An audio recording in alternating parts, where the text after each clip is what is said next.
Well, hello, everyone. Hello, welcome back. If you're a first time listener, welcome. I'm your host, Tooclevermafia, and you are listening to the Tooclevermafia podcast. And I'd like to say hello to AJ over my sound booth. How are you today, AJ? Oh, good. I'm very happy to hear that, AJ. And we have got a hot one today, folks. We are going to hit some topics that the Tooclevermafia show hasn't done ever. We don't generally get into politics. We don't generally get into religion. I don't think we're going to hit religion at all, but we're definitely going to get into some politics. We're going to talk a little bit about freedom of speech today, AJ, right? Yeah, we're going to, we're going to talk about freedom of speech. And the reason why is because we're going to get into what's going on in the news. And there's so much going on in the news today. And we're really going to dive into the whole Facebook, Twitter. Are they're crossing the line on their censorship? They're censoring out a lot of stuff, allegedly for political reasons.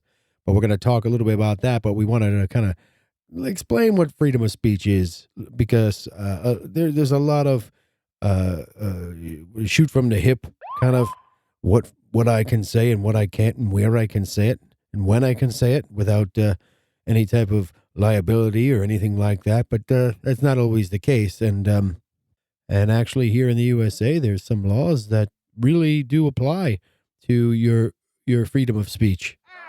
So we're going to get into a little bit of that, and we're going to talk about the big tech monopoly, AJ. Yeah, the big tech. Well, it's kind of a big tech social media monopoly that we're going to get into, because there really is one. I mean, I played Monopoly as a kid. And you must be the Monopoly guy. Hey, thanks for the free parking. I loved it. It was one of my. Yeah, I'll let you all know about that a little bit later, but you owned everything on the board. You had a monopoly, and I kind of feel, if two people are working together but not together, and they're controlling everything, it is a monopoly. I mean, maybe not the standard definition of a monopoly, but it can be. And big tech, boy, they control everything. Do not pass go. Do not collect $200. These days, they control everything. But we're going to get into all of that as well. And check us out. Join up on our social medias. All I ask from my listeners, if you're a new listener, is whatever podcast or host you're listening, whatever venue, we'll say, you're listening to us on, you just subscribe. All right? If you like it, great. Follow us, subscribe. Just all I ask. No, nothing else. You can stop now and do it. If you really like what we do, and I'm talking to you. I'm talking to you, the listener, the one that's sitting there saying, yeah, he's not talking to me. No, I'm talking to you. I want you over there hitting the follow and like subscribe button. I don't know. Either way, we love to have you back. So check us out.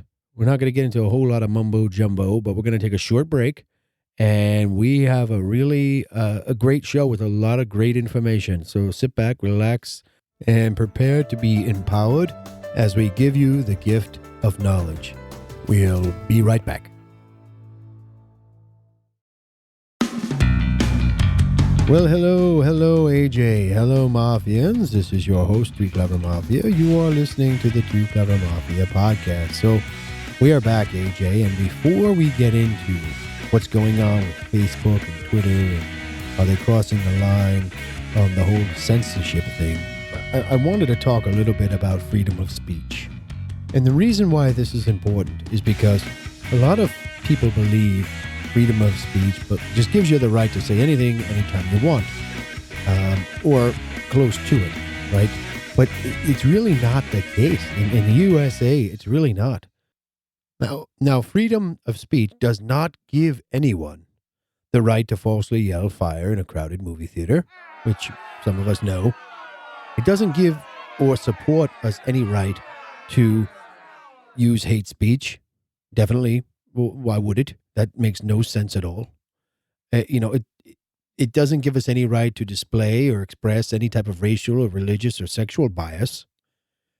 And there are actually several laws that on the books that do exist in this country that regulate the time, the manner, and the place, not necessarily the content of speech in public forums. Freedom of speech doesn't protect you from inciting or provocating speech, or those, what we often call fighting words, right, AJ? It doesn't protect you from that. It doesn't protect you from any type of offensive expression. And there are rights. There are also limitations to when it comes to commercial speech, as in advertising, or when a public figure says something slanderous and offensive and gets everybody all in an uproar, right? Like the guy who was the who was that goose or that duck from that Aflac commercial? They had to find a new quacker because they had to get rid of him. I don't even know what he said. I mean, he lost a job as a quacking goose, right? And because he was a liability. So they ousted him. Yeah. Mm-hmm. That was a while ago, but still. That's why all these companies will quickly drop a celebrity when something is said or done that creates any type of liability. Whether the company believes in it or not, you're gone.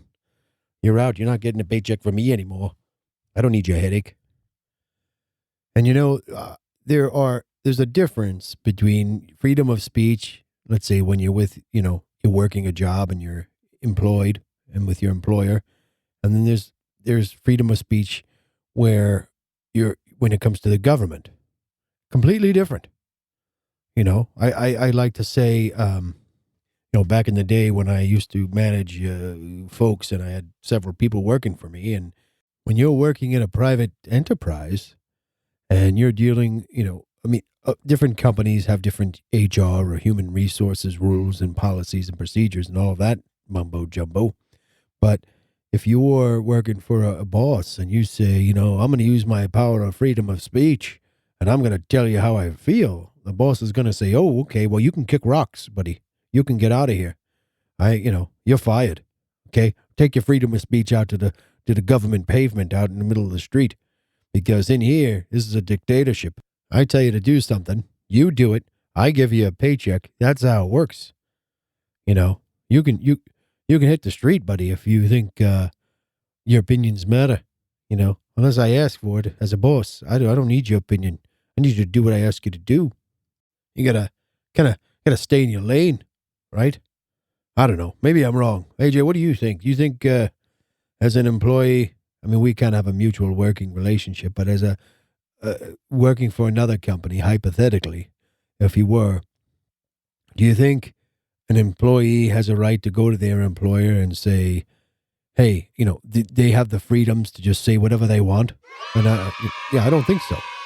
I think once you're within the walls and the confinement of a company or of a business that you're getting paid to work for, they're hiring you to do what they say. I mean, that's really all it is. They're hiring you. I mean, they might ask you for your advice. They might ask you for your opinion. But ultimately, they're the ones that have to stay in business, and ultimately they're, that direction, whether it's a public company or a private company, that's going to be determined by the owner, the stockholders, or the C. And I guess if you're a majority stockholder, then that's a different story. But we're not going to go down that route. But still, it's crazy. But when you get to getting back to the social media part of this, and Facebook and Twitter, and do they have the right to censor? Yes, they do.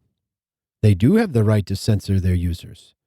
Do they have the rent? The problem, I think, comes into play is the monopoly piece, which we'll talk about later. Because of their size, they can control anything. I read something that something like 80% of media today, I think it was 80%. It might even have been slightly higher than that, but something to the effect of 80% of all news sources get their news. I guess reporters and journalists, whatnot, get. Oh, here it is. Yes, thank you, AJ, for getting me that. Okay, so here's some really, really important facts. Okay, so a company called Pew Research, PEW Research, they did a survey, and they determined that about 2/3 of U.S. adults, about 68%, get their news on social media. That's a problem if social media is controlling what we see and what we don't. That's 1 in 5 get their news from social media. I mean, that's a combination, I guess, of using Facebook, Google, Twitter. But to have that type of control, they say about 4 in 10 Americans get their news just on Facebook. Think of that. And if Facebook is controlling what people read, that's dangerous. That is dangerous. And the most commonly used site for news is YouTube, which is strange, but it's videos. So everybody likes YouTube. We're on YouTube, by the way, at Tooclevermafia. Just throw that in there. But about 21% of the people get their news there, followed by about 12% on Twitter. But where Twitter, as I was saying earlier, and thank you, AJ, for giving me this information, and I knew I read it somewhere, that, Twitter still falls short in terms of their number of users compared to Facebook, which is a lot less. But Twitter remains the leading social network among journalists at 83%. So imagine if Twitter is hiding a story, which we're going to get into one of the stories, the big news around Biden's son. We'll talk about shortly. But imagine if Twitter is censoring that story, and by them censoring a story or any story, how disproportionately it impacts America and the American news. And this doesn't really specify this article about whether it's American journalists or international journalists and whatnot, but how disproportionately, by them hiding it, it's determining and shaping the news.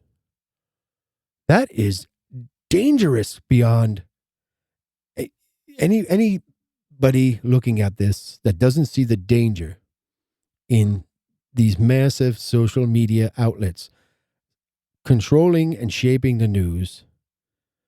Is you just, Silicon Valley, who is running everything, and, with a presidential election, very close to, less than a month away.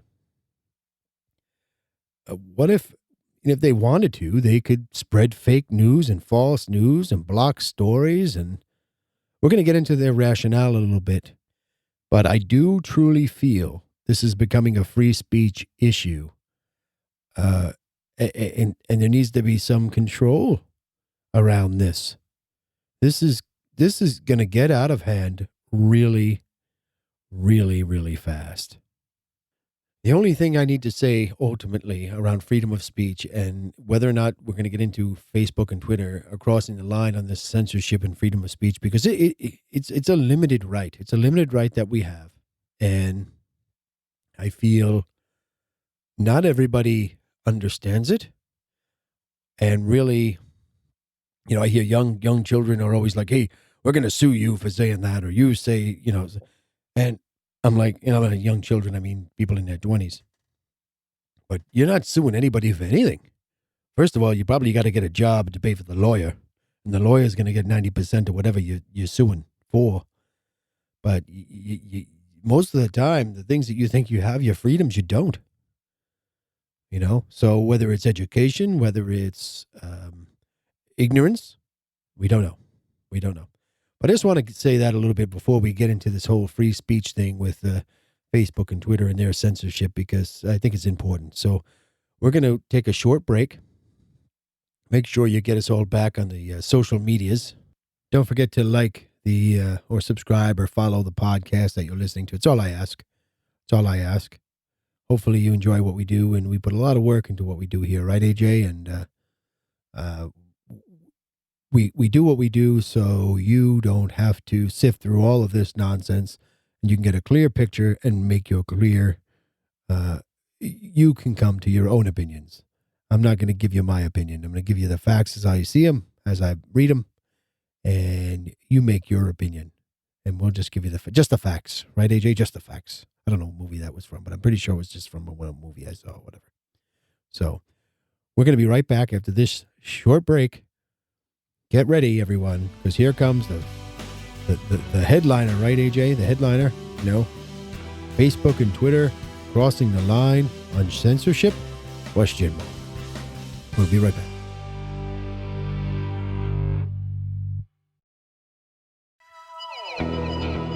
Hello everyone. This is your host, Tooclevermafia. You are listening to the Tooclevermafia podcast once again. Hello, AJ over in the sound booth. How are you today?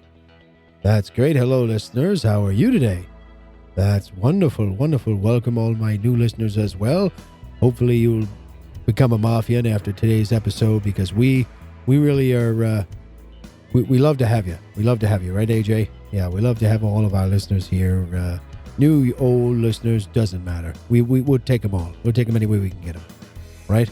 So this is the big one. This is what all the hype has been building up to. And if you haven't read the news, or you've been living under a rock somewhere, and the big question nowadays is there's some talk about Facebook and Twitter crossing the line.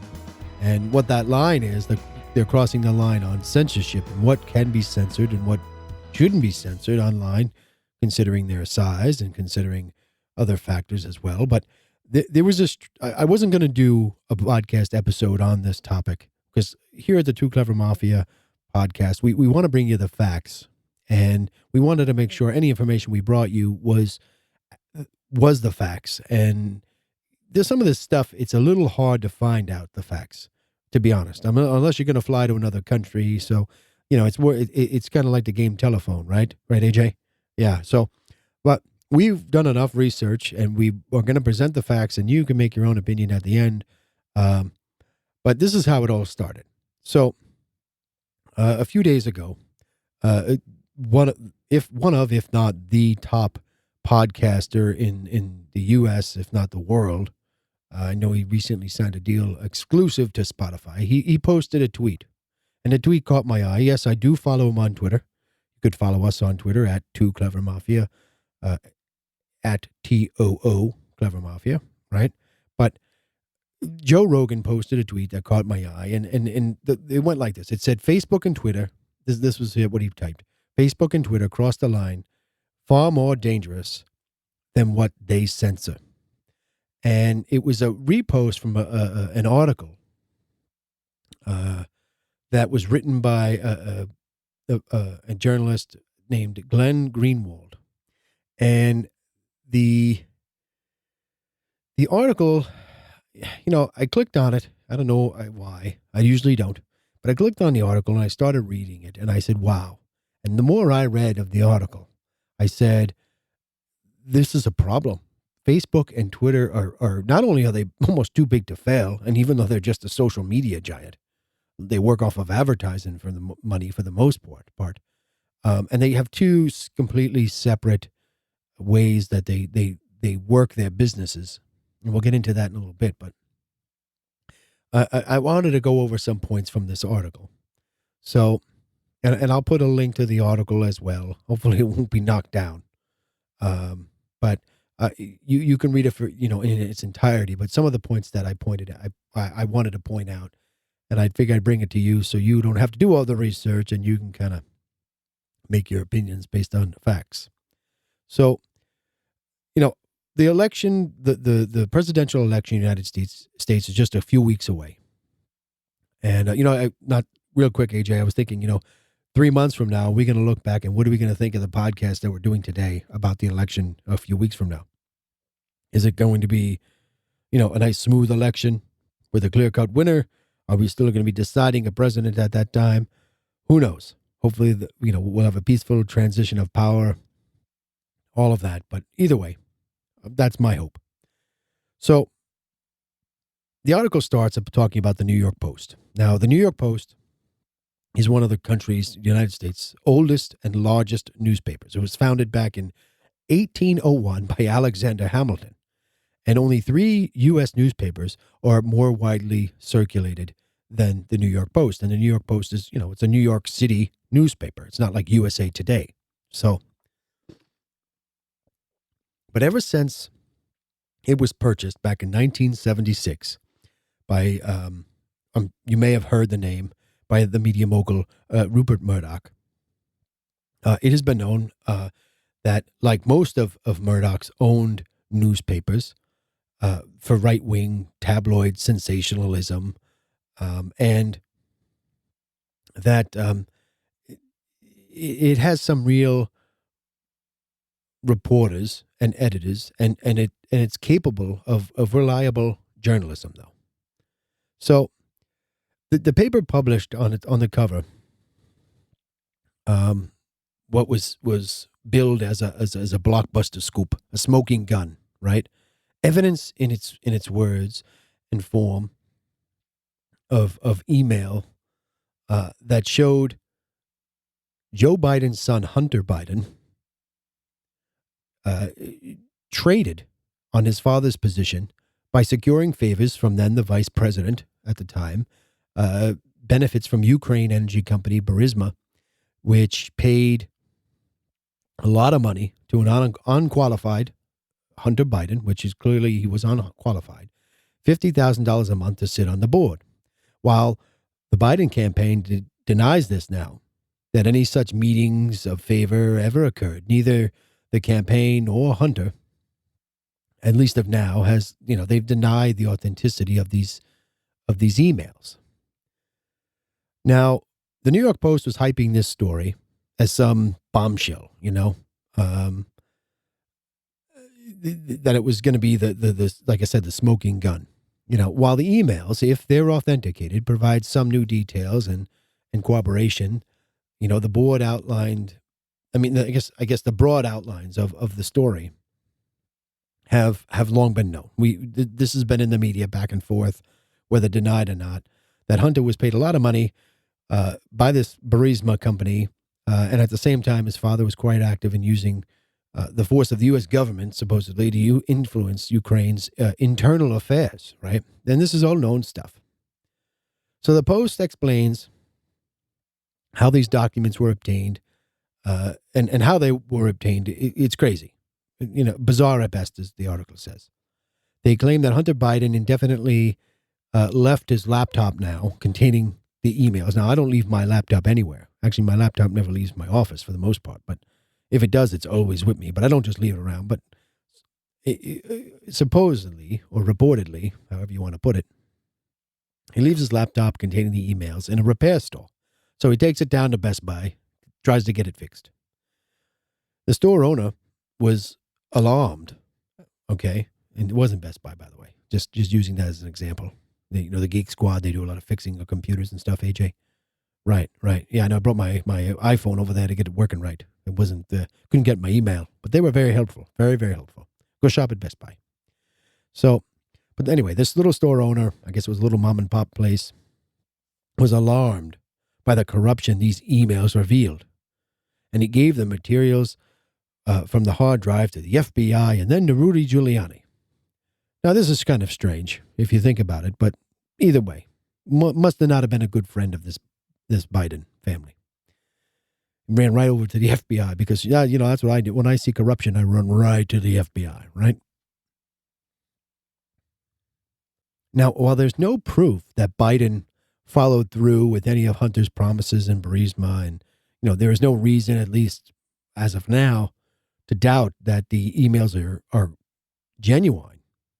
And if they are genuine, they at least add to what we already know is it would be a relevant and newsworthy story involving the influence involving influence peddling related to Hunter Biden's work in the Ukraine and his trading, using the name of his father, basically, who's now the front runner in the 2020 presidential election at this time, to get things that he wanted. And that's no good. I mean, that's corruption. I don't care how you define it. If that's truthful, that's corruption. You can't deny that, right? So, but the Post, with all of its power and influence, ran smack into two entities that were unbelievably more powerful than Alexander Hamilton had ever imagined they would have faced. And those two entities were Facebook and Twitter. And almost immediately upon these smoking gun articles being published, the pro-Biden journalists created a climate for extreme hostility and suppression towards this Post story, making it clear that any journalist, even mentioning it, would be attacked, would be attacked fully. For the crime of simply not for the crime of simply noting the story on Twitter, while pointing out its flaws, of course.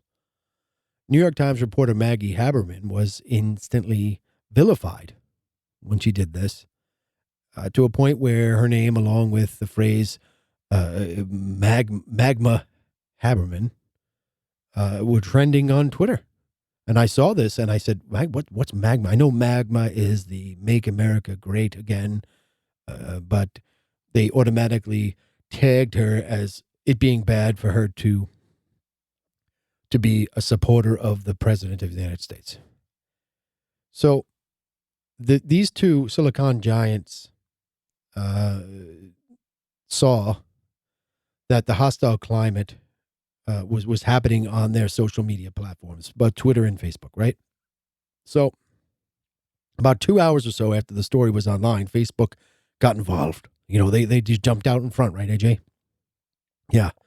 The company dispatched a lifelong Democratic Party operative who now conveniently happens to work for Facebook, Andy Stone, previously communication operative for Democratic Senator Barbara Boxer and Democratic Congressional Campaign Committee, among other things, came out and announced that Facebook was reducing the distribution of the article on their platform. In other words, they were going to change their algorithms to suppress the ability for users to discuss and share this new article. And the longtime Democratic Party official didn't try to hide his contempt for the article, because obviously, he's Democratic and this wasn't supporting the Democratic storyline at this point. And didn't try to hide it. And beginning his censorship announcement by kind of what they say, snidely noting he will intentionally not link the story back to the New York Post. Now, this is the New York Post. This isn't some fly-by-night, we talked Alexander Hamilton, it's been around forever. So then Twitter jumped in and, saw that, remember, Twitter's kind of the journalist. I said 86% of journalists get their stories and from Twitter, which is, I don't know, I guess not the way it used to be where you get on the beat and you go dig down a story with a notepad and a pencil. But so Twitter suppression efforts went far beyond Facebook's, however. They banned entirely all users' ability to share the post of the article. I guess they can block you from sharing the articles.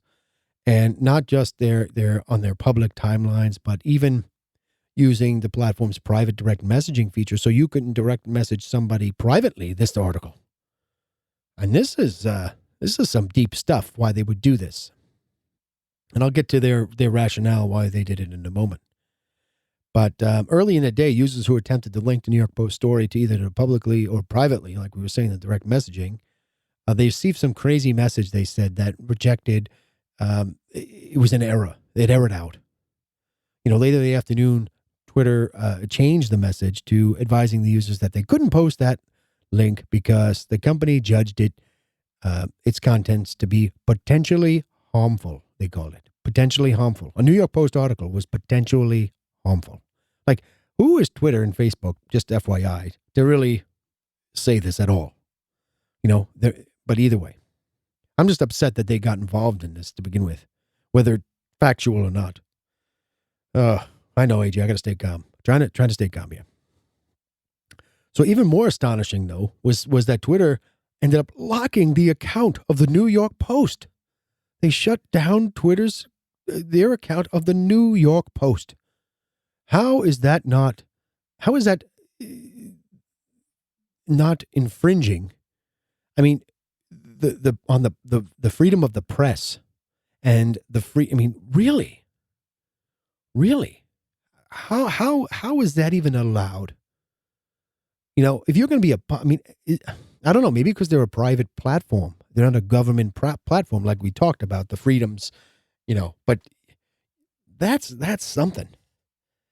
That alone, banning the pen newspaper, a newspaper that's been around for, we're not talking about banning one of these tabloids that are on the, the rack right before the supermarket. You're talking about banning an account from a New York Post, a reputable newspaper that's been around forever, just because their view, or, again, we talked about Rupert Murdoch, but their view didn't necessarily meet the current view of Silicon Valley and the Democrats who are funding them and all. That's just, that's crazy stuff. Really it is. But so to sum it up, I mean, this can get crazy, right? But so the two Silicon Valley giants, with little explanation, united in this instance to prevent the sharing of disseminating information, which may hurt or could hurt potentially maybe not, I guess, the Democratic Party and their nominee for president of the United States. And the Los Angeles Times reporter, I think it was Matt Pierce, he put it this way. He said, Facebook limiting distribution is a bit like if a company that owned the newspaper delivery trucks decided not to drive because it didn't like a story in that newspaper. So ultimately, does a truck company edit the newspaper? It does now, apparently. So if you don't like what you're delivering, you can just not deliver it. And that gets into a little bit of a sticky wicket, we'll say. We're going to call it a little bit of a sticky wicket here, because there's something that people might not be aware of. Back in 1996, you might have heard it, congressman talking about it, might have shown up in the news here or there, but it's something called Section 230. It's a Communication Decency Act. And it was an act because these social media companies were worried about getting sued and being liable for what they published, what their users published, right? And this is why this is kind of, I feel, in a way, I don't want to say a double-edged sword, but it doesn't make sense, because this act it protected these online platforms, and it's still good today. It needs to be redone, in my opinion, but it's still good today. But it protected these online platforms from the liability, of their user post, and it allowed them to moderate those users' content without being treated like a publisher.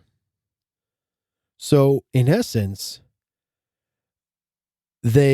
whatever's on there, they can monetize it, make money from it, advertise to people. We talked about in our Facebook episode. Facebook can find, kind of link up advertisers with consumers. They can do all that, so they know who wants what and when. But they are not liable for what their customers ultimately are posting. And they can moderate those users' content, but without being considered a publisher. Think about that. So they don't have to deliver the news. Whatever news they see, they can only deliver what they want to. They're not liable for any of those posts on either way, whether it's political, not, whatever it has to do with. But they can moderate it as well. So I don't know. It especially since they make money out of this. I mean, this isn't some sort of charity case. This isn't some sort of not-for-profit, these companies. But for them to be able to just do that,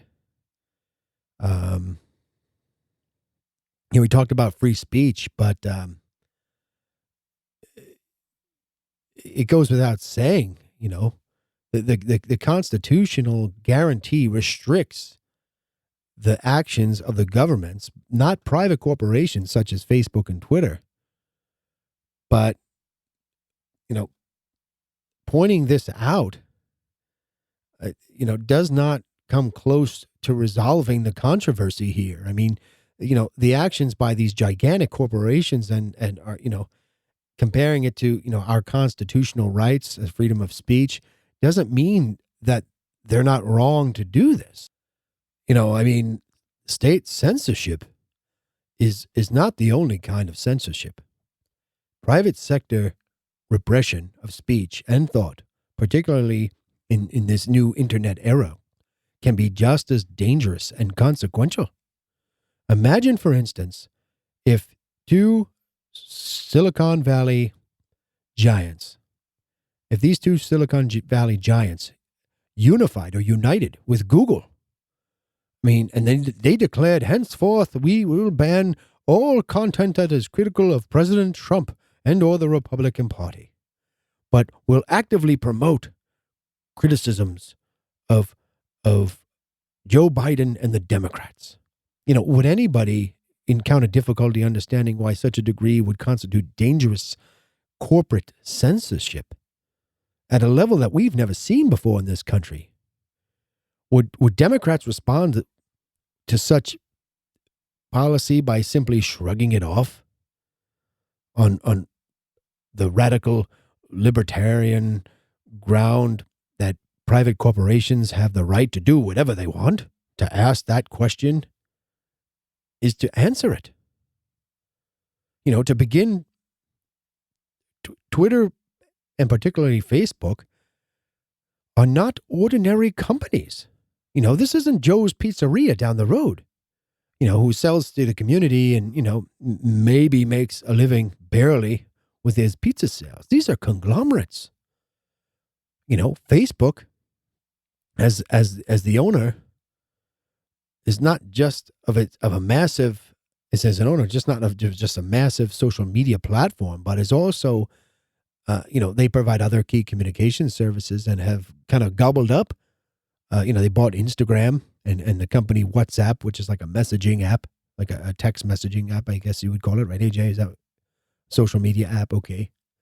And one of the most powerful companies ever to exist, if not the most powerful.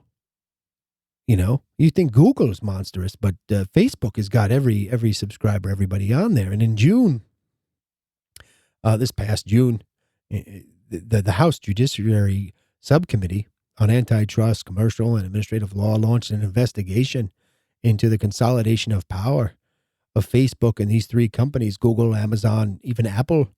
And just last week, they issued a sweeping report, which, Facebook was basically outright, they have a monopoly power in the market for social networking.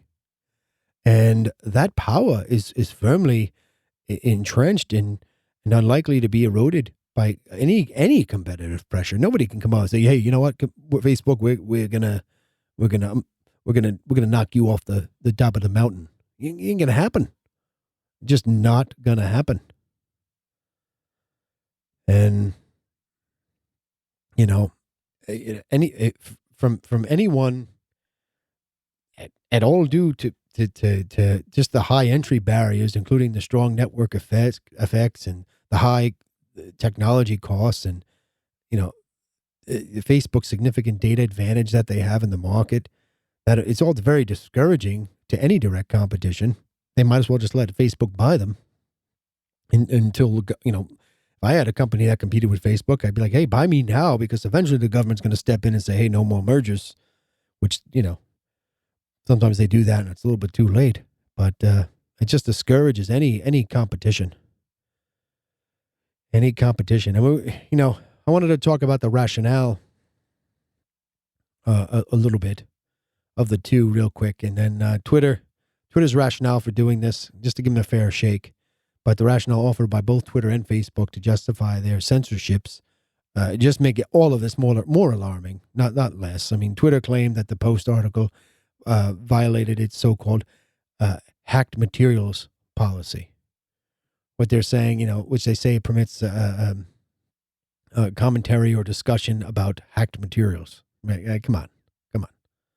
Such an article that covers them, but does not include or link the material themselves. So in other words, Twitter allowed links to articles about hacked materials, but bans links to the images of the hacked materials themselves, if that makes sense. They kind of contradicted themselves. And the company added that their policy prohibits the use of services and distributes content obtained without authorization.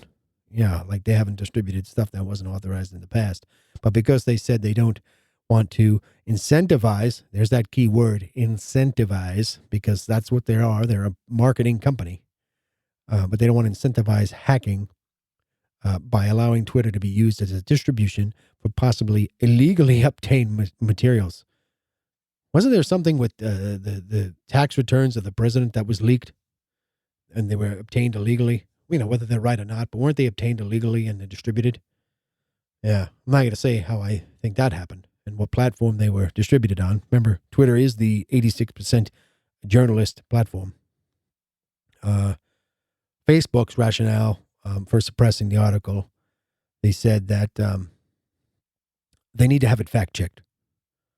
And their fact-checking partners will verify the story before allowing it to spread. Because, you know, they're like the butter knife of information, you know. You don't want to spread that vegetable oil spread on your toast in the morning without Facebook saying if it's okay or not. Because that's what we all want, right? We want Facebook to be the censor for our spreading of our morning bread, toast, whatever you want. I know. I'm just disappointed about all this, AJ. It's hard to digest. It really is that this is allowed these days. And what's equally alarming is that what makes Zuckerberg's social media company, Facebook, you know, what makes them competent to fact check, you know, the work of journalists, real journalists. Well, who were they? They're a social media company. You post a recipe. I got some good recipes off of Facebook, but, you know, and why did Facebook block none of the endless stuff about Russia that happened a few years ago? I know he went in front of Congress and said it was a mistake and all this stuff, but there was all these conspiracy theories. And whether, again, if you have facts, that's one thing. If you got hearsay or you got this happened, maybe you call those people in and you get to the bottom of that story. And if there's no facts there, it's not a fact. You can't, you know, you can have your opinions, but that doesn't make it fact. And some of this stuff was just outright false that we heard. Regardless of where you stand on the political spectrum, it was false. So do we really want Facebook serving as some sort of editor for our media and our journalism? I don't think so. Deciding what information is suitable for American public to read, and which, I mean, this sounds like communism. We should have a free press. Granted, they step over the line, but this is developing because of what's happening, because the news reporters, they're not reporting news, they're putting their opinions into it.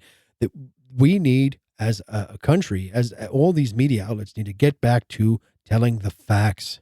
If they don't tell the facts, this is the kind of outside influences that are going to come in and remove any, you know, they're censoring the news and the media. And I don't know. I never thought I'd see the day. But I guess it's been coming and right under our noses all this time. And if, you know, you have, I don't know. I'm just, the American public, you know, shouldn't have anything hidden from them. Let them determine the facts, you know, present them out. Let them see, you know, the facts, actually. No, I shouldn't let them present them the facts. We shouldn't be presenting opinion or you know. And, you know, can anybody claim that Facebook's alleged fact-checking process is applied without any with any type of consistency? Like, what is their algorithm or their computer program? Or is there a real person monitoring billions and billions of users? I don't think so. I think they have a computer program that looks for certain things. Maybe they cross-check. And think of what they're doing with all the data. That's a whole nother episode. But, you know, they just, what if they miss a sketchy story or, you know, they find a story that is factual and, you know, they just say it's unreliable. So they push it aside like they did with this Steele dossier and, you know, all these endless articles and all these conspiracy theories and, oh boy. So this article was very good. It went on.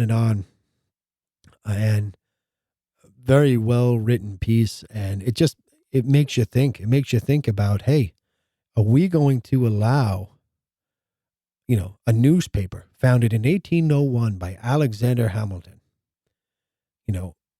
that's been around forever, their social media account being shut down because a social media person censored it? A business, and these are huge. These are big tech, and we're going to talk about big tech after this. But pay attention, folks. If everybody doesn't pay attention soon, you're gonna, it's very, very difficult to get a freedom back once it's been taken. And if we're not going to absolutely demand that the news be the news and it to be fact, and not to be, if it's going to be displayed to us on a major platform like a Facebook or, this is something that, if you think about it, I mean, this goes back to, and I know we've been talking about this a long time, but this goes back to, the oil barons, you get the oil barons and the tycoons back in the day that wanted to overhaul the antitrust laws and just wanted to run everything. Imagine if we hadn't done that. Imagine if we hadn't done that. What are we going to do about it, folks? What are we going to do about it? We'll be right back after this short break. I gotta go outside. I don't smoke, but I gotta go outside and take a walk, get some fresh air, because this got me worked up. It's got me worked up. This is America, folks. We don't expect this type of suppression of news, and we're not used to it. And it's being done right under our noses. We'll be right back.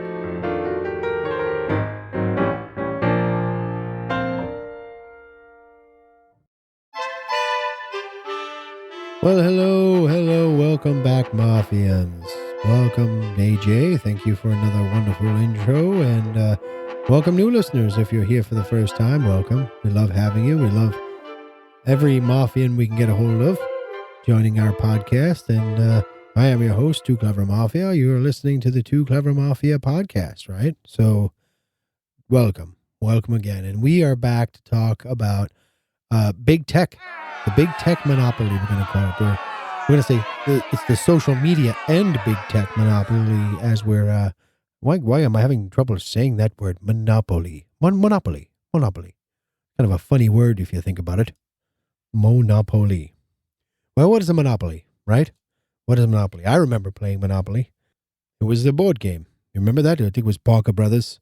There's a whole story behind that, too, if you want to look it up, about where the game came from. And I don't know, there's rumors they stole that from the original creator a long time ago. But either way, there's always a story about everything, right? There's always a story about something, folks. But I remember playing Monopoly, and I used to always be the top hat. It's kind of, there was what were you, the car? Yeah, AJ's the car. Well, it was fun, and you go around the board, you'd collect your paycheck, try not to get in jail, try to collect all the railroads and the different. I used to go for the boardwalk. I used to, there was like the greens and the yellows, and nobody wanted the purples, the Baltic and whatnot. And no, you did what? Oh, okay. He said one of the chance cards or community chest cards on the board sent you over there, so it was always a good purchase. Yeah, either way. But your goal was to own the whole board, right? Well, a long time ago, we had problems in this country. We had problems with oil. We had problems with the railroads, and there was just a few companies that owned most of everything. A few people, right? So we had Commodore Vanderbilt. Remember the Vanderbilt? Well, he was the railroad guy. He before the railroads got separated, that he owned them all. If you wanted to travel, it was a good chance you ended up on a Vanderbilt railroad. Then you had, probably most people have heard of, John D. Rockefeller, who was he was the oil mogul, if you want to call it that. It was a Standard Oil company, right? I think he owned, right, AJ? And it was just, he owned it all. Then you got Carnegie. You've heard of Carnegie, right?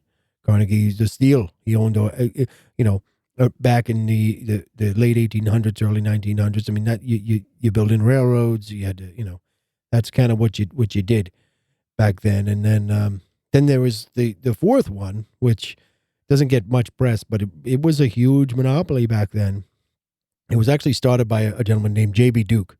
and then eventually merged into 12 different companies. But it was the American Tobacco Company. And you might have heard of Lucky Strike, famous in some of the old Western cowboy movies, but it was a cigarette brand, and they just dominated everything back then. And but it was eventually it was broken up, I think 1911. But those four, if you want to do some reading, check them out because they ran the United States. Those were the big four that took over everything. And now, in this new age, we are, the world is changing in such a way that the monopolies are no longer steel and tobacco, and oil and railroads. Those, they're not the monopoly that we're worrying about anymore. They're becoming big tech. The tech companies who own our data are the ones that are going to be running the show if somebody doesn't put some control on this. And recently, I spoke about this in the previous section when we were talking about Facebook and Twitter. The Democrats in Congress are, they're calling the big four, Apple, Amazon, Google, and Facebook, and Twitter's not in there because they don't have the market share, but they do control the media. So I don't know how that's going to work, but they're calling the big four. They did a 450-page report that compared all of these, the new media companies, especially, Amazon, Google, Facebook, and Apple. They compared them to the oil barons and the railroad tycoon and, the steel mogul and all of that. And they're looking to overhaul these antitrust laws because, like I said before in my show, you've heard that Silicon Valley, where all of these tech companies are lobbying, they're spending their money with these Democrats to lobby so they can kind of get away with whatever they want to get away with in a lot of sense. And, but them putting these censors on the media is crazy. I mean, you can't allow that. You can't allow. I mean, some of the biggest mistakes we made in our country's history were to allow these big conglomerates to take over and be able to say, they were so big. I mean, even you want to talk about too big to fail recently. Well, not recently. It's been probably about 10 years or so. Maybe, about that. Maybe a little bit more. But too big to fail, you've heard the term used in banking and banks. But they control it. And you can't have that type of one-sided control because, you kind of either jumped on board, the train, so to speak. I know we're talking about railroads here in Vanderbilt, but you jumped on board that train and you were crushed. There's just not, you don't have the money to go against these companies. And the most you can hope for is you set it up and they buy you for whatever data or information, and either they suppress it or they use it. But either way, it's not yours anymore. So, and then you just get bigger in the end. If you look at it from a perspective of, okay, look at your cell phone, right? Look at the operating system on the cell phone. Your mobile phones right now, or the majority of them, and there are others out there, but the majority of them, probably I got over 90% of them are either you're going to be your Apple phone, which is, they call that, what do they call that? Apple OS? I don't know. Well, whatever. That's the operating system. And then you have your Android phone, which is Google. So you have Apple and Google. They own majority of the platforms that the cell phones use, and that incorporates your text messaging, your internet usage, your email, everything. All the apps that are created within those platforms are made specifically. So if you wanted to start up a cell phone company and open up your own app store, you couldn't do it. I think Amazon has one, two, and they can't even compete. And they're one of the big four. And then you have, another, you look at your computers, right? You got your Apple computers and you got your Windows computers. And there's other ones, I know, Linux. One of my grandkids is always into the Raspberry Pi and the Linux and all that fun stuff. But the majority of them for commercial use, or, or you go to a work environment, it's going to probably more often than not be Windows. You might find some Apple in there for the graphic design stuff and things like that. But you're going to be one or the other. computers now have primary you know, control of critical and vehicle functions. how does that help? You know, in that, and then they just get bigger and they get bigger and they spread. And that happened to the telephone companies. They had to break them up. They got too big to manage, the telephone companies. And then, you know, it's not good for the investors of those companies, I would imagine. And I don't want to get into too much of the finance part of it, but a big company like that is such a slow moving vehicle.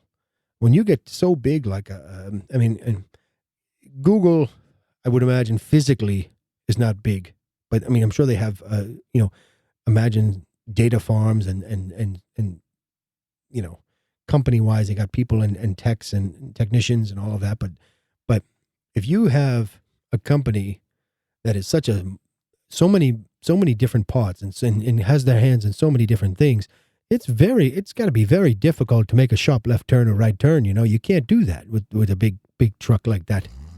You flip over. So you gotta, you know, and by the time you start turning or changing things, that you gotta, it's very hard to be agile. Very hard to be agile.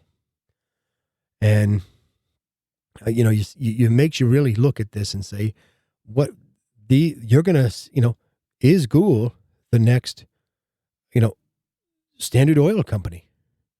You know, is that who they're going to be? And how do you even begin to break a company up like that?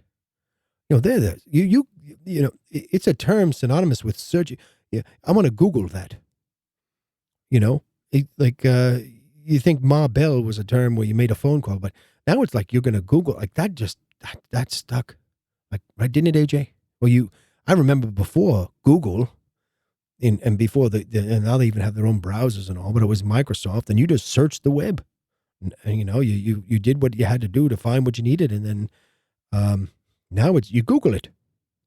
It's amazing. It really is. But, it's also dangerous and scary, and we have to keep an eye on it and keep everybody in check, or it's just going to be out of control. And then these big tech companies can do what they want, and Congress is looking at it.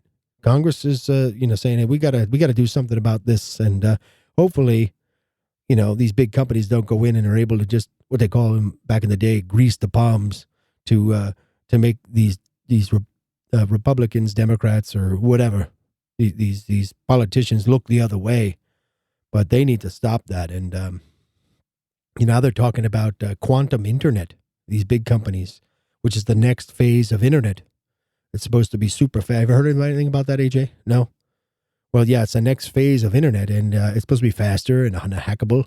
And it's supposed to be internet that would be, it's a national, there actually is a national quantum internet initiative. Say that 3 times fast. It's the National Quantum Initiative Act, and the government's giving out billions of dollars in research, from what I understand, and they really want to see it's going to be, supposedly it's unhackable. You'll be able to get your information from point A to point B, and no one can intercept it somehow because there's some sort of coding. But how long is that going to last, right? I don't foresee that lasting too long. But we talked a little bit previously about in 1996, the Section 230 Communications Decency Act that protects online platforms from their liability from their users. So if their users post something that's illegal or they're not responsible, but it allows them to moderate that user content also, and without being treated like a publisher. So ultimately, they can be a publisher, and I'm doing air quotes here, but they can be a publisher because they can determine what, you know, there's so many millions and millions and maybe billions of posts. I would imagine billions probably. They can just filter what they want to be posted and keep that up and get rid of what they don't. So they technically are a publisher, but they need to do something about that too. And I know, I think the government is looking into that as well. So hopefully that'll do something to kind of protect us. It's really it's a race to the new internet now. It's a race to this new technological world, and we got to make sure that in this technological world that the facts are there, that we are not prosecuting and we are not moving forward without the facts, and we are not just taking, you know, like I said earlier in a previous episode, we have to stop this rush to judgment all the time. And, people are innocent until proven guilty. And they can't be proven guilty in a court of public opinion. That's not being proven guilty. Because, if the facts aren't there, I mean, justice you have to let it do its job. In the idea of it hopefully working, if we don't let it do its job, and, it's not perfect. Nothing's perfect. It's a human creation, so nothing will ever be perfect. But it's something that we have to let take its course properly, or we're just going to have complete anarchy. And I don't know. I'm not really a fan of that, but maybe some people are. Maybe some people are. So, big tech came out with one of the big tech, Apple, came out with their new iPhone. And did you see, AJ? I remember, and this is for you techies out there, but I think the new iPhone, the original iPhone, came out in, 2007. I could be wrong. Maybe you can fact check that for me, AJ. But the first iPhone, and when it first came out, 2007. It was announced in 2007. I think it came out later than that, like mid-year, 6 month. Oh boy, I'm looking at it here. 4 gigs of storage, the first gen. It actually had a Samsung processor in it. Look at that. Look at that. But anyway, it came out then, and then when it eventually launched, it launched with AT&T, the Ma Bell, the phone company. It launched with AT&T exclusively for quite some time. I don't know how long it was. Yeah, we can probably look that up too. And sorry, I'm trying to find this here.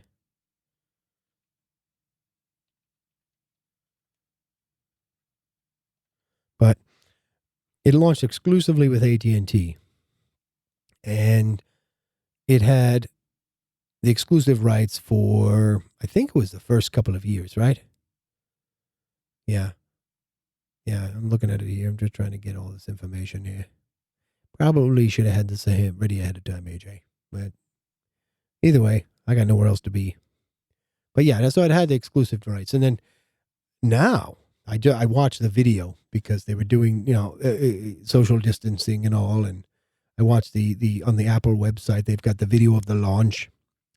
And wouldn't you know, on stage came the Verizon CEO to talk about the new iPhone and the 5G, which gives us super fast. I mean, I don't know if I'm able to sit on my phone and fly it around the room. It's going to be so fast. But so Verizon kind of bumped in and really kind of joining heads with Apple, it appears. Now, whether it's true or not, I don't know. But that's what it looks like. And could be a big thing in that situation for AT&T and Verizon. They're going back and forth. They've been battling it out for years. And then you got T-Mobile in the mix there.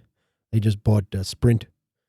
So we're talking about monopolies. There's pretty much 3 big phone companies out there that I'm aware of. I mean, there's a couple of small ones, prepaid and this and that, which are actually, some of them are subsidiaries of the 3 big ones. So, yeah, folks, we got to watch out for big tech. Big tech monopoly coming through fast. It's going to go off the rails if we don't pay attention to it. And you have the social media monopoly going on. We can't let this news media just, I mean, I don't know. I know there's a Google antitrust case going on. And you got all this stuff with Hunter Biden. Is this stuff are we going to read these stories? Are they going to be deemed for fact checking? Fat checking. Yeah. The pork belly fat they used to talk about. And who used to say that? McCain, when he was running for president. That was one of his big things. Yeah. They stuff all of these bills with all of this unnecessary things. And I'm a big fan of if you got a bill, you're trying to put it through to be a law, let it be just about that. Well, I don't know why. I mean, I do know why, but I don't know why someone doesn't just say, listen, you want to put forward a bill for this, put forward a bill for this. You're not going to add this, that you want this, that you want this. Do it for each one. if you're going to stuff it in there so no one sees it and hide it, that should be a problem to begin with, right? So, yeah, so that's the big tech. Hopefully I cleared some things up for you with the big tech situation. But got to watch out for those big four. They are running the world. They are running everything. And if we don't sit up and say, hey, listen, enough of this, enough of that, and they're just going to keep on going and keep doing what they're doing without asking permission. So check us out over on www.tooclevermafia.com. I ask one thing of all of my listeners, if you're new to this show, is to head over to whatever the button located on whatever venue, if you will, that you are listening to us on, and like, subscribe, follow. We're available on all the social medias, of course, or at least until they take us down, right? Yeah, or at least until they say they take us down for fact-checking purposes, No, we're presenting the facts to you. You listen to them. Hopefully you enjoy the facts. Take it for what you want and form your own opinion. That's what we hope. We don't hope that, we don't want you to do this or do that. We want our listeners to understand what the facts are and come to your own conclusions. Whether, hopefully I don't put my opinions out there too much, but if they don't agree with mine or anybody on our show or any of our guests, then you're entitled to that. And we appreciate that kind of opposition to what we say, and we're not going to stifle you for it. But feel free to comment on any of the social medias while we're still available. We're on Twitter, Instagram. We didn't talk much about Instagram today. They're a Facebook product, but we're available on Facebook too. Yeah, we're until they decide that we're not worthy of being on their show anymore. But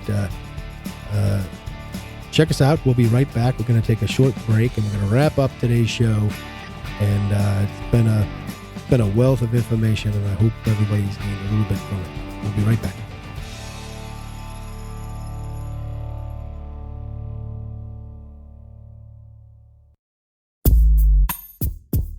Welcome back. It's been a great show today, listeners, and AJ over in the sound booth. Thank you again for another lovely intro, and I hope everybody learned a little something today, a little bit of extra knowledge. They say knowledge is power, right, AJ? Yep. Mm-hmm. So, Mafians, thank you for listening, and new listeners as well. And, we went over a lot today. We went over freedom of speech. We went over Facebook and Twitter, crossing the line, and on censorship. And, I don't like to give my opinion, but I kind of feel they may have. I feel they may have in just in a way that, I don't know, not a legal way, but more of just a personal feeling. Should Twitter, Facebook, and Google executives be the arbitrators of arbiters? I say arbiters, right? Arbiters of what we read and see online. Should they be? They're supposed to be an open platform. I just heard too that Facebook is pitching a new tool that allows employers to suppress words like unionize in workplace chat products. So, we're getting to a point where freedom of speech on a government level compared to a private level. Obviously, we've I've explained it today, and it's a different thing. But if we don't have those avenues, if things are being suppressed that shouldn't be, they're kind of doing almost a workaround, if you will. That's just no good. That's got to stop. They got to Congress and the people up in Washington have to figure all that out and put an end to this in a fair way. But also, what we were talking about, you got the social media monopoly, and it just doesn't work. You can't have it. You can't have this social media monopoly. It's got to be, if they're going to allow these big companies like Facebook to take over all of this personal user data and know everything about everyone, there has to be rules and restrictions around it. I wholeheartedly believe you can't let this beast run wild, or it's just going to get bigger and bigger, and it's not going to be something we'll ever be able to stop. We'll never be able to stop it. We may be able to put a Band-Aid on it when it crashes here and there, kind of like they did in Wall Street.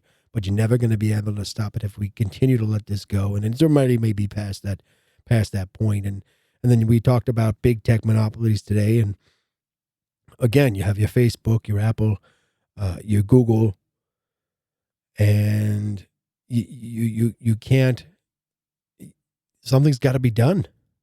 They have all of this power and this unlimited power, and you talk about Amazon. Now, Amazon. AJ's telling me I left one of them out. Amazon. Well, I left Amazon out because to me, I don't feel Amazon is this big tech conglomerate. Yes, you buy things online. You're buying other people's. You're not buying a product necessarily that Amazon is even selling. They are selling it. No, yes, I understand. You're getting it from them, 2-day shipping if you got the membership, blah, blah, blah, blah, blah. But I feel they may be wrongfully put in this category. They're not saying that they're not a monopoly, which I don't think they are technically, because you have big other companies like Target and Walmart. They all have these big online platforms, and they're competing. But when you look at Facebook, for the most part, I feel like they're the only one that does what they do. Even though you have Twitter, I feel like they're two separate. Like I said earlier, Twitter's not as big as Facebook, and Twitter is a different platform, completely different. So it's hard with these online companies to say, you want to group all the media giants. And then Apple is, now you look at Apple as an interesting thing because they're really, they're a monster of a company in the U.S. and they've got their hands on the retail channel. They've got their hands on their software. Now, I think there needs to be some guidance there because if they start, my grandson brought this up and I didn't even think about it, but when you have an Apple phone, you've got to buy their iCloud services for storage, or you buy the, a more expensive phone model that has more storage built in. But if you want to use a lot of their online suites, it's all in the cloud, and you got to pay their cloud. And he's like, well, why can't I use a different cloud storage if I want to back up my phone on, let's say, Google? I can't. And vice versa. If you've got a Google phone, which is an Android phone, you can't. So there's but that's the next wave, I think, of issues we're going to be facing is there the software part of these companies and what they create and how they're going to, you're almost forced to use just them. Well, all the stuff they complain about being a monopoly and not being allowed to do things on other platforms, and then yet they're going to do the same thing. So you got to kind of worry about that, and so you got that social media big tech issue. But I think we learned a lot today. Hopefully, you learned enough to give you that extra ounce of power, that extra ounce of freedom, right? AJ, was what we try to strive here at the Tooclevermafia show to be able to let you make your own decisions, so you can explore the facts as they are and make your own opinions, and be able to go out and maybe find more information and more facts, but take everything you get together and put it together and make your own understanding of what the situation is, because there's nothing worse than being told what someone else's opinion is, and it's coming off as a fact, and that's a very dangerous, a very slippery slope. And we need to make sure that if we're getting those facts, that they are facts, and then we can decide. And listen, there's a big difference between a fact and an opinion. So keep a keen ear. What's that, AJ? Yes, keen ear. Keen is a word. Keen is a word. Yeah. Keen is a word. It's how can I define it? It's being intellectually alert. It's having the characteristics of a quick, penetrating mind. A keen student, right? There's a keen assessment. But we need to do that. If we don't, then oh boy, 20, 30 years from now, I can't imagine what we're going to be. We're not going to be, it's going to be one of those futuristic movies where you just sit back and you do nothing unless what they tell you to do. And the hardest thing in the world is once you lose a freedom, to get that freedom back. And I'm not saying that these companies don't provide, they provide entertainment. They have it's kind of like the Spider-Man saying, right? It's like with great power comes great responsibility. And the responsibility, if these companies don't want to be responsible, like we talked about the Section 230 that was created back in 96, we've got to strengthen that stuff. We've got to make it so they are responsible for their censorship, or they are not responsible for what people are posting. And I just want to give a shout out real quick. And usually I don't do this, but there's a news app. It's available. I know it's available on my iPhone. I don't know. AJ has the Android phone, but it's called Parler, Parler, and it's a news app. And I caught this gentleman on the news, and he said that they were bragging, the CEO of the company, and he was telling us how the app does not restrict news, does not filter it, does not. It's community driven, and if you feel something is inaccurate or untrue, you can report them, but it's just the facts, and that's what I like. I don't want to hear the news creatively displayed to me like a fiction novel. I want the facts, and not even like a nonfiction, history book, because history changes based upon over time, which is crazy if you think about it. But history stories do change over time, and when new facts are found or things, it's like the game telephone. Things are changed over time. But so check that out. See if you I'm sure there's a lot of other ones. If you know of any, drop us an email at tooclevermafia@gmail.com, or you can tweet us, or you can Instagram us, or Facebook us, or I think we're missing one here. Instagram, Facebook, tweet us. Did we say that already? I don't know. But yeah, let us know, because we're looking for great places to get facts, get news, and not the opinion, because everybody has an opinion. And if you're reporting news as your opinion, there's just, and not everybody is that close to the facts to be able to know whether they're true or not. So you kind of got to put the whole story and look at everything in a big picture. And when you put things together sometimes, but so enough of my rambling. And I know AJ wants to get out of here working overtime today, but hope everyone left here today with a little extra knowledge. Knowledge is power. I like that saying. I'll probably use it more. And I am Too Clever Mafia. You are listening to the Too Clever Mafia podcast. And that is all I have to say about that. Take care for now. Bye-bye.